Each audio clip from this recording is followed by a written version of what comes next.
This happened in 2016, but I remember every single detail of that night, as if it had just happened yesterday. The memory is burned into my mind. I'm the kind of person who goes out in the woods just south of the town I live in pretty frequently. Or at least, I used to be. I'd make the trip at least 4, maybe 5 times a year. It was my way of resetting, of unplugging from all the noise. This particular weekend, I felt that familiar pull, that deep urge to just get out and have some time completely alone. The static of daily life was getting too loud, and I needed the silence of the trees.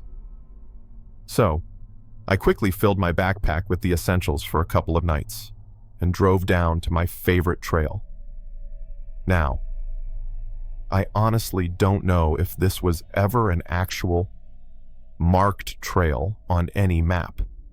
I'd been using it for years, and in all that time, I had never, not once, seen another person. Nobody was ever hiking it or camping on it. It was my secret spot, which is why what happened is so much harder to understand.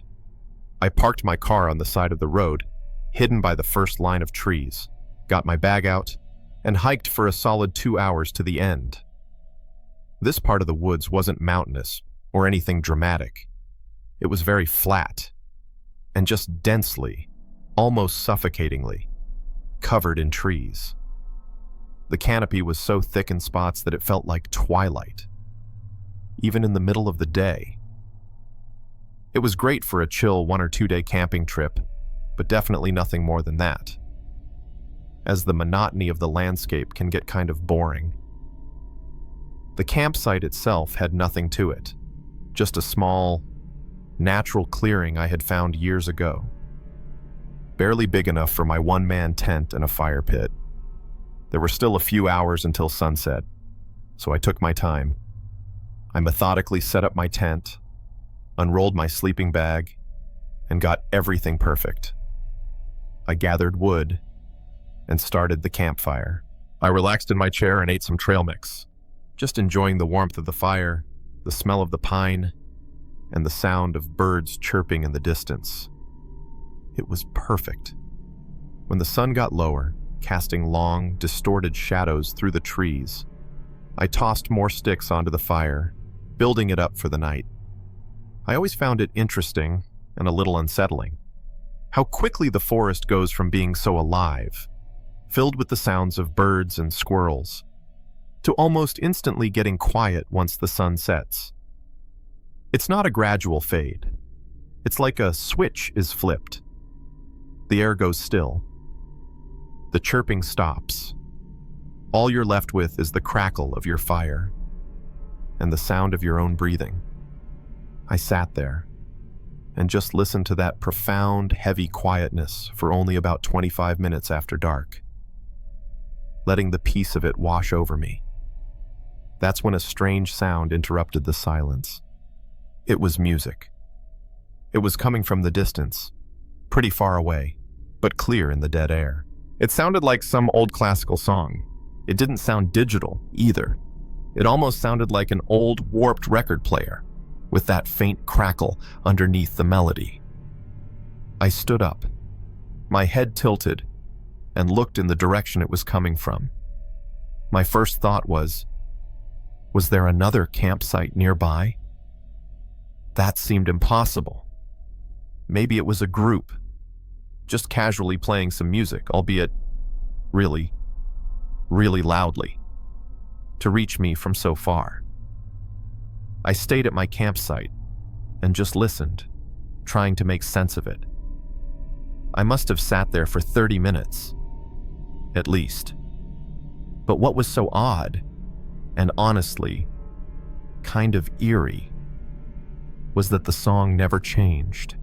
It was the same classical song, the same few bars of a melody I didn't recognize, playing on repeat, over and over again, filling the void of the silent woods.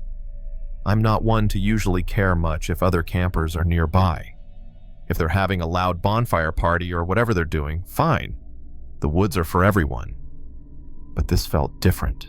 This wasn't a party. This was a single, looping, haunting melody. In the middle of nowhere, something was profoundly off, and I didn't like it. That repeating tune was starting to grate on my nerves. It was drilling into the silence. After 30 minutes of just listening, I decided I had to see what was going on. I wasn't going to creep on anyone. I just wanted to make sure it was nothing weird.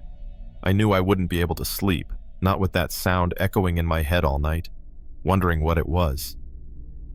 I grabbed my flashlight and started walking toward the sound. I left my camp, my small circle of light, and stepped into the pitch-black trees. The flashlight beam cut a sharp, white cone in the darkness. It only illuminated what was directly in front of me, making the shadows on the periphery seem to jump and move. I felt like I was walking pretty far, much farther than I expected, which made it even weirder that I could hear it so clearly from my camp. And the closer I got, the louder the music got. And something started to feel really, truly creepy. The music was distorted now. I could hear the static and the pop of the loop. I could feel the goosebumps on my arms. My heart was beating faster, just thumping against my ribs. It was then that I realized I'd only brought my flashlight. In my casual curiosity, I had left my pocket knife and my pepper spray back at the tent. It was a stupid, rookie mistake. I didn't even think about it. I was just focused on the sound. Eventually, I could tell I was getting really close. The music was deafening. It felt like it was coming from just 30 or 40 feet away. But I couldn't see anything. No bonfire, no campfire, no headlamps or light of any kind. Just my own flashlight beam, cutting through the darkness. And then I saw it. It was a giant speaker, just sitting there, kind of propped up behind a tree, as if someone had tried to partially hide it. There was nothing else around it. I shone my flashlight everywhere, sweeping it in wide arcs. No tent, no coolers, no backpacks, no signs of anyone, just this one solitary speaker. I walked up to it cautiously. It looked old, from the early 2000s. Basically just a giant black box with a dead LCD display and worn-out buttons. It was heavy and plugged into a large, portable battery pack. I found the power button, and I pressed it. Suddenly, the forest was plunged back into total, absolute silence. The stark difference was jarring, almost more eerie than the music itself. Who did this? It almost felt like a trap. But even then, my logical brain was trying to find an answer. I made every excuse. Maybe another camper left it behind by accident, though that didn't explain the battery.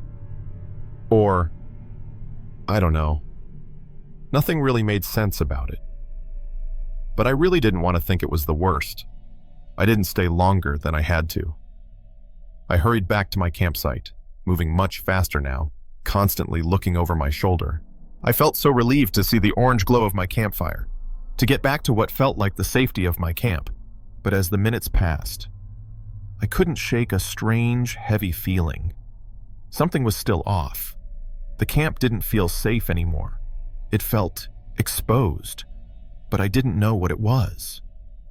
The feeling got worse and worse, until I remembered about my knife and pepper spray. I thought, if I just kept them nearby, in my pocket, I'd feel safer. But that's when I realized what was off. I went to my bag, where I always clip my knife, and it wasn't there. I checked my side pockets. Nothing. My heart began to pound. I turned to my cooking gear, and that's when I saw it. Things were missing. My matches for starting fires, my cooking utensils, and both my knife and my pepper spray. All just gone. My body tensed up. Every nerve was on fire. Someone was here. Someone had been in my camp while I was gone. I didn't even have to think for a second longer before packing what was left. I was shoving my sleeping bag into its sack, my hands shaking. And as I did, I heard it again. The music. That same classical song, playing from out in the darkness of the woods. But it was closer now. Definitely not far out where I'd found it before. I hurried, getting out of the campsite, my hands fumbling with the clips on my backpack. I was just grabbing things and stuffing them, not caring about order. I ran down to the trail. My flashlight beam bounced wildly, illuminating a chaotic path of roots and rocks. I didn't even bother to put out the fire. I just ran. As I got further, the music started fading out behind me, and I began to feel a little bit better. I was still freaked out, but I thought whoever was out there, they had to be by the speaker. That meant I was getting further away from them. The adrenaline was pumping. My only thought was getting back to the road, back to my car.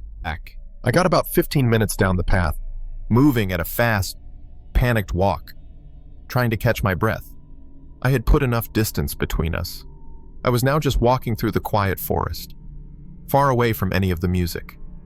The silence was back, but it wasn't peaceful anymore. It was heavy, and it felt like it was watching me. And that's when I spotted something ahead, lying on the dirt trail. It was my stuff, the knife, the pepper spray, the cooking utensils, everything that was missing. Someone hadn't just dumped them there. They had laid them out, perfectly lined up in a neat row, right in the middle of the trail, right where my flashlight beam would hit them. The metal of the knife blade caught the light. It was a display. It was a message. My blood ran cold. What was the catch? It was a trap. This whole night was a trap. Before I could even think about grabbing any of it, before I could even take a full step back, I heard it. A sudden, rushing sound through the brush just behind me. And to my left, heavy footsteps. It wasn't an animal. It was fast, and it was on two legs. Someone was there, waiting for me to find the items. I looked back, sweeping my flashlight into the darkness. I saw nothing but a tangle of black trees. So I just sprinted. I left it all behind. I didn't care about the knife. I didn't care about any of it. I just ran. I ran for what felt like 10 whole minutes, not stopping. My lungs were burning, branches whipping my face. Then I continued, jogging and fast walking the rest of the way. I didn't dare look behind me again, my ears straining for the sound of more footsteps. Thankfully, I got out of that forest. I burst through the tree line, back onto the dark, empty road. I have never been so happy to see pavement in my life. I really can't say what the hell I experienced that night. It feels like, somehow, I barely managed to escape some psycho. It wasn't a robbery. It wasn't a random encounter. It was a game. That person, they were toying with me. The music, the speaker, the theft, the way they laid my things out on the trail. It was all deliberate, almost like they were playing with their food. I haven't been back to that forest since, and I never plan to. When you're alone in the Alaskan wilderness, the silence is the first thing you notice. It isn't just quiet. It's an absolute absence of sound, and it feels like a physical weight. I was solo camping on a trail, about an hour north of Fairbanks, near the White Mountains Range. This wasn't a casual trip. It was a test of self-reliance, a place where you are truly and completely on your own. I'd been at the spot for 2 days. My tent was up, my gear was set. And those first 48 hours, they were pure bliss. I hadn't seen another human soul. And strangely, I hadn't seen or heard any real wildlife. No rustling in the bushes. No birds. Not even a squirrel. It was just me. And the immense, watchful quiet of the taiga. It was just past noon on the third day. I'd made an early campfire, and I was sitting beside it, enjoying a meal, when the silence finally broke. A man showed up. It startled me so badly. I nearly dropped my food. He hadn't made a sound. No crunching on the gravel, no snapping a twig, not even a cough to announce his presence. He just appeared. 1 second, I was alone. The next, he was standing at the edge of my small clearing. I hadn't heard him walking up. I couldn't even see where he came from, whether it was from the main trail or if he'd just materialized from the dense, dark wilderness itself. He looked like your typical camper, though. He had the big backpack, the hiking poles, all the right gear. He seemed kind enough. He had a neutral expression, one that wasn't quite a smile. He simply asked if I knew where the cabin was, and though I'd never been to the specific cabin he was mentioning, I knew exactly what he was talking about. A lot of trails around here have these public shelters. They're really just small, primitive cabins you can use temporarily. First come, first serve. But shelter is a generous word. They aren't maintained, and they have a certain reputation among seasoned hikers. They're known for attracting transients, desperate people, or just the strange. Places you only use if you're in a real emergency. During my 2 days there, I had seen a separate, thin path. It looked uninviting, going deeper into the forest, and I just assumed it led to one of those shelters. I let the man know that if there was a cabin out here, but it was probably down that path. He thanked me. He turned, and he walked away, vanishing back into the trees, just as silently as he had arrived. I didn't think much more about it, or at least, I tried not to. I was just surprised to see anyone else out here at all. I tended to the fire, letting the crackling of the wood be a comfort against that massive silence, and I relaxed for the rest of the day. This was my last night. I planned to head back in the morning, so I just wanted to enjoy the scenery and that deep, profound calmness. It was late, probably 9 or 10 feet down, but around that time of year, up in Alaska, the sun doesn't really set. It's not day, but it's not night. It just gets dim, a deep, bruised-looking twilight that hangs in the air. But it's never pitch black like in most other places. The sun was just a dull glow on the horizon, casting long, distorted shadows over the woods. It made everything look alien, threatening. It was in this eerie half-light that I saw someone walking toward me. As he got closer, my stomach tightened. It was the camper from earlier. I was immediately confused. Why was he here again? He explained right away, his voice still flat and polite, that he couldn't find the shelter. I said maybe there wasn't one, that I really didn't know. But the man corrected himself. And this is when the first real alarm bell went off. He said he never found the trail I was talking about, and he was hoping I'd show him to it. My mind started racing. He was gone for hours. If he never even found the trail, what was he doing that whole time? The path I'd seen was right there. It didn't make any sense. I initially just tried to explain again. I pointed.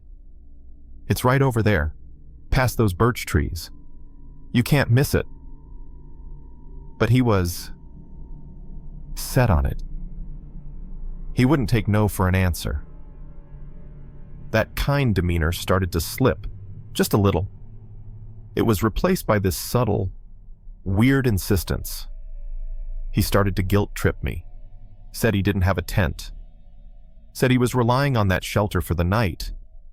He said it was getting cold, and he'd been walking for miles. I felt bad, and even though every instinct in my body was telling me not to, and I found this whole thing incredibly odd, I decided I'd just take him to the path It wasn't far. A quick 10-minute walk, and then I could be rid of him and get back to my fire. I tossed my bag over my shoulders. You never, ever leave your gear unattended in the wilderness. And I started leading him there, the whole walk. The guy was quiet, dangerously quiet. We just walked, without talking. Me in front, and him, a few paces behind me. I was hyper-aware of every sound he wasn't making. I could feel the tension in the air. Something had definitely changed. 10 minutes later, I found the trail. It was exactly where I said it was. It was obvious. There was no way anyone could have missed it. And even weirder, I could actually see the shelter, far down at the end of it. Sure, it was distant, and trees were blocking a good portion, but there was just no way he didn't find the trail. We walked a little closer, and the cabin came into full view. It was a wreck. It didn't just look in bad shape, it looked rotten. Broken windows, like empty black sockets. Moldy wood. You could smell the rot and the damp hanging in the air. It looked like it had been deserted for years. I was expecting a "thank you" or something. Instead, he just said, "This wasn't the right cabin." I didn't know what he meant. I turned around, and he had stopped walking. He was standing maybe 10 feet from me. His face was stiff. All traces of politeness were gone, replaced by a dead, empty stare. And he was holding a knife. It wasn't a small pocket knife. It was a large, fixed blade, gripped tightly in his hand. He told me, in a monotone, completely emotionless voice, "Go in." I tried to ask what the hell he was doing, my voice shaking, but he told me again, cutting me off. "Go. Inside. The cabin." My adrenaline was flowing so fast it felt like electricity in my veins. I was angry, furious, even that he had taken advantage of me being helpful. But more than that, I was scared shitless. I knew, with absolute certainty, that I was alone with him out here, and that he intended to kill me. I decided right then that going into that rotting, deserted cabin was the worst possible option. It was a trap, plain and simple. There was still some distance between us, maybe 10 feet, but it felt like a mile. He hadn't lunged yet. He was just waiting. So I dropped my bag, the one with everything I owned in it, and I started running. I bolted back into the forest, not toward the trail, but just into the dense trees, pumping my legs as hard as I could. And weirdly, I didn't hear him chase me. There were no footsteps crashing through the underbrush, no one yelling, nothing. I chanced to look back, once I got further into the woods, and what I saw was almost worse than a chase. He was still just standing there, in the exact same spot, holding the knife, staring right at me. That image, his dead eyes and his complete stillness, is burned into my memory. After I got deeper into the forest, I found a good place to hide, a thicket of dense bushes, and I stayed there for a while, probably 30 minutes, my heart hammering against my ribs so hard I was afraid he'd hear it. I just hoped that was enough time for the guy to leave. Then, in the cover of the dark, I quietly moved through the trees. I went back to where the shelter was. The man was gone. Or at least, he wasn't standing outside the cabin anymore. But my bag was gone, too. I thought I was being smart by dropping it, so I'd be able to run away faster. But since he didn't chase me, I felt like maybe it was a terrible decision. I had basically everything in that bag. My phone, my wallet, my keys, everything. I quietly left the area and went back toward my campsite, moving like a ghost. I could feel my heart beating faster as I got closer. A primal, animal sensation that I still wasn't alone. Then I saw it. The bright, orange glow of a campfire, burning right in the middle of my campsite, my fire. I thought by now it would have burned out, or at least be dying embers. But this was a full, healthy fire. I walked a little closer. I saw my tent was still up, and from what I could see, the man was nowhere around. It was just the near silent woods and the quiet, arrogant crackling of my fire. But then I saw my bag. It was sitting right in the middle of the campsite, propped up against the log I'd been sitting on, perfectly illuminated by the firelight. It was bait. Part of me, the desperate, practical part, really wanted to run up and grab it, but I knew this was extremely suspicious. Why would he bring it back? He must have known. He knew I would go back to the cabin for my bag, and after not finding it, I'd then go back to the campsite. He was playing a game. He was toying with me. Even knowing all that, knowing this had to be too good to be true, I was still about to run up and snatch it, when all of a sudden, the man appeared. He casually walked out of the darkness from behind the campfire, as if he'd just been waiting in the trees. He tossed some more sticks onto the fire, and then he sat down on my log. I could hear him humming to himself, a low, tuneless sound, like he was relaxed, and just waiting. He had taken my camp. He had taken my gear, and now he was waiting for me to come and get it. That was the moment my terror turned into pure survival. I turned around. I found the main trail, and I hiked through the dark, all the way back to the road. It took me hours to flag down a car that was willing to help me. I notified the police, and they went out to the forest with rangers in the morning, only to find nothing. All my stuff was gone, as if it were never there. Even the stones from the fire pit were moved, thrown back into the forest, like they were trying to cover up that it was ever even a campsite. The rangers also informed me that the cabin out there was discontinued, which just meant that no rangers were taking care of it or servicing it anymore. That encounter had me really uneasy for a long time. I couldn't trust anyone. I've gotten better over time, but I can't help thinking about what might have happened if I'd gone into that deserted shelter, or if I had tried to get my bag. I was likely one bad decision away from never leaving those woods. This happened just 2 weeks ago. It was the first backpacking trip I was taking for the summer. As far as I was aware, I was going on a very routine hike through a trail in northeastern Wyoming. You have to understand, this area is remote. We're talking vast, empty wilderness, where you don't expect to see another soul for days. The trail was a 2-day hike in and a 2-day hike back, the same way. I'd done a ton of trails similar to this, so I went into it thinking it'd just be a typical few days of solitude. I parked at the trailhead. It was completely empty. Not another car in sight. That's usually a good sign, a promise of total isolation. I grabbed my pack and started walking. The first few hours went well.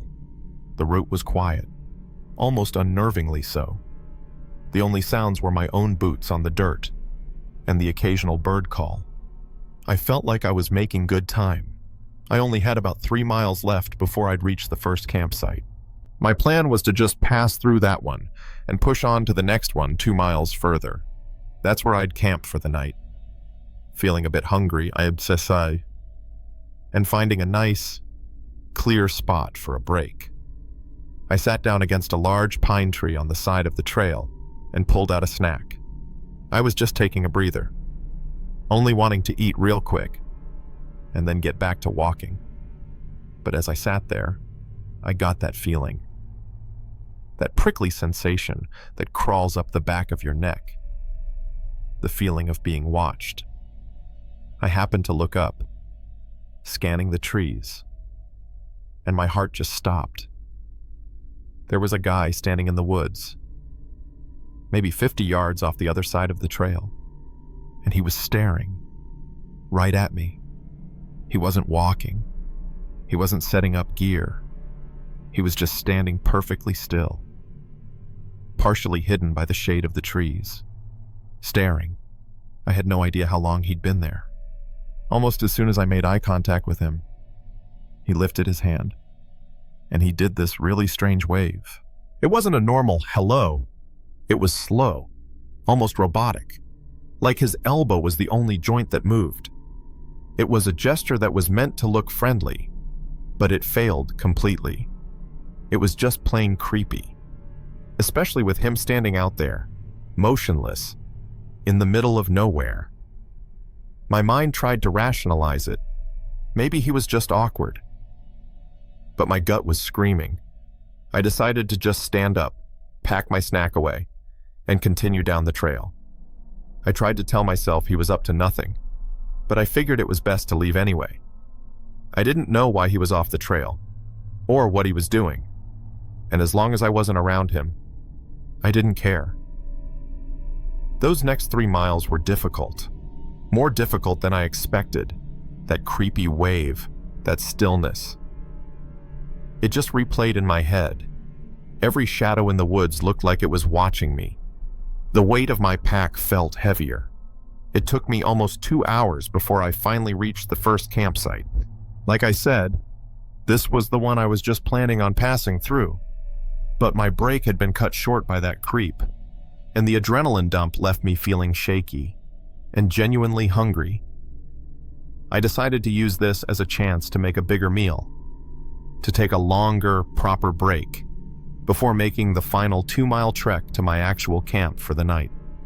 The sun was getting lower, and I needed the energy. I set my backpack down near a fire pit and took out my mini propane cooker to heat up some water. I was making one of those freeze-dried meals. Nothing fancy, but it was hot and filling. I got the water to a boil, poured it into the foil bag, and sealed it up. And as I was just standing there, waiting for it to cook, I heard them. Footsteps. Coming down the same trail I had taken. My whole body tensed. I looked over, praying it was a different hiker, a park ranger, anyone else. It was the same man I'd seen in the woods. He had short black hair, a medium beard, and was wearing a gray flannel with blue jeans. He looked like he was maybe in his mid-30s or early 40s. As he walked up, I noticed he had this wide grin on his face. It was the kind of smile that's supposed to seem friendly, but it didn't reach his eyes. It looked painted on. He must have started walking almost right after I did, for him to get here so soon.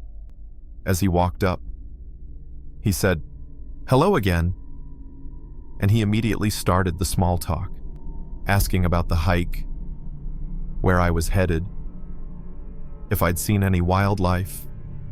I gave short, one-word answers, hoping he'd just nod and continue along the trail. But my heart sank when he came right up next to me, dropped his own pack, and sat down. Way too close. He was acting way too friendly, to the point where it felt aggressive. It felt rehearsed, like there was no way he was genuine. He was really starting to creep me out. I tried to eat my meal quickly, standing up, but the guy just kept asking me questions about it. At one point, he was jokingly mocking me for eating a, quote, homeless meal, and said I needed better nutrition for a hike like this. That's when he reached into his own backpack. He tried handing me an opened protein bar. I kid you not. He pulled it out of his backpack, and the wrapper was already torn open at the top. But no bites or anything were taken out of it. My blood ran cold. "Here," he said, pushing it toward me. "Take it, man. You look like you need it." I turned it down, obviously. "No thanks. I'm good." But he was being really pushy about it. "Come on, it's extra. I got plenty." He held it out, his grin unwavering. Every alarm bell in my head was blaring. Eventually, he gave up, shrugging. He slowly pulled the bar back and said, "All right, suit yourself." He added, "I'm going to be staying the night at this campsite, too, so I'll give it to you later, when you're hungry." Hearing that was an instant relief. He was staying at this campsite. All I had to do was get out of here. I quickly finished eating, stuffing the empty bag into my pack. I said, "Actually, while my friend is waiting for me at the next campsite, so I have to get going." The guy held his smile, but I could tell there was nothing behind it. His whole face was flat, lifeless. He was just holding this insincere, empty smile. And it was the creepiest thing I had ever seen. "Oh," he said. "Okay. Well, hike safe." I walked away, much faster than I should have, checking back a few times to make sure he didn't follow. I don't know what was up with that guy. Maybe he was just some harmless, socially awkward guy wanting to have a chat. But my gut, my instincts, told me to get away. So that's what I did. Another couple of hours later, I finally made it. My intended camp for the night. The sun was already setting. The woods were sinking into that deep, heavy darkness you only get when you're miles from any light. The temperature was dropping fast, and although I was bone tired, just aching to get my pack off and crawl into my sleeping bag, something told me to wait. It was that same gut instinct from before, but this time, it was 1,000 times stronger. It was a primal voice in the back of my head, screaming, "Don't set up your tent. Don't unpack. Be ready to move." I listened to it. I just stood there in the growing dark, my pack still on, trying to catch my breath, and I waited. Thank God I did.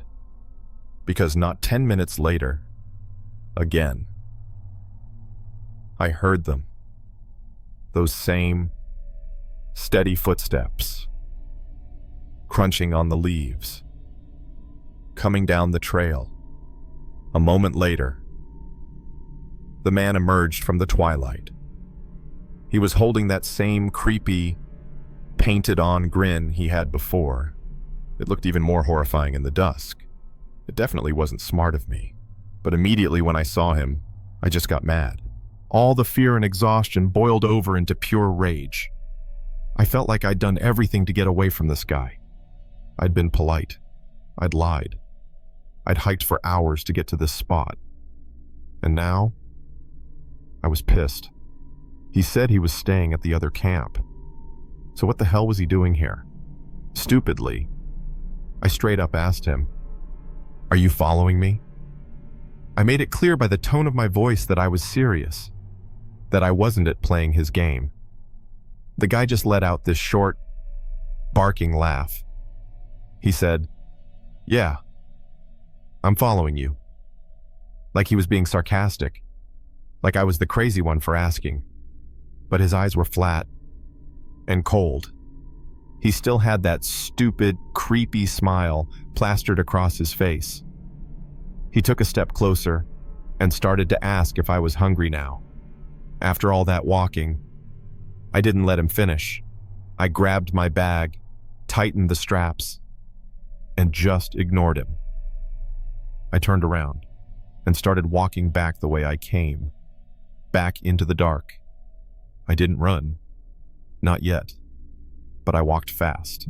I didn't see him immediately follow me, but I knew better than to trust that. I didn't look back. I hiked in the pitch black. My headlamp cut a small, nervous tunnel in the darkness. Every snap of a twig, every rustle of leaves, sounded like him. I passed the previous camp, his camp. My heart was pounding out of my chest. It was empty. He had never intended to stay there. I was exhausted. My legs felt like lead. But I continued until I couldn't anymore. I was maybe a mile past that first camp, well into the trail I had walked that morning. I finally moved off the trail. I pushed my way through the brush, trying to be as quiet as possible. Honestly, I'm not sure how far off I even went. Probably 200 or 300 feet, deep enough that I couldn't see the trail, and hopefully couldn't be seen from it. Then, as discreetly as I could, I set up my tent. I left almost everything still in my backpack, right by the door, just in case. Then I laid down, still in my hiking clothes and boots, and tried to sleep. Even with this really disturbing, terrifying situation. I was so physically exhausted that I fell asleep surprisingly quickly. But in the middle of the night, my eyes shot open. I was wide awake. I could hear footsteps, crunching on the leaves, coming from right where the trail was. It had to be him. Again. Walking through the woods in the dead of night, looking for me. The footsteps got closer and closer. I could hear the slow, deliberate pace. Crunch. Pause. Crunch. Pause. He was listening. He was hunting. My heart was a drum. I held my breath, absolutely paralyzed. Then, the footsteps started to fade out, moving further down the trail. He didn't see me. He had walked right past my hiding spot. I didn't sleep again. I just lay there, rigid with fear, until the first gray light of sunrise. As soon as it was bright enough to see, I booked it. I packed up my tent in seconds, scrambled back to the trail, and practically ran the entire way back to my car. Thankfully, I never ran into him again. I don't know where he went after that. Honestly, I think I was disturbingly close to having something really horrifying happen. My encounter with that strange man, it could have been really bad. I think he had some pretty nasty intentions, especially when I think about that opened protein bar he tried to give me, and just the whole calculated situation. He wasn't lost. He wasn't friendly. He was a predator, and that whole scenario still makes me sick to think about.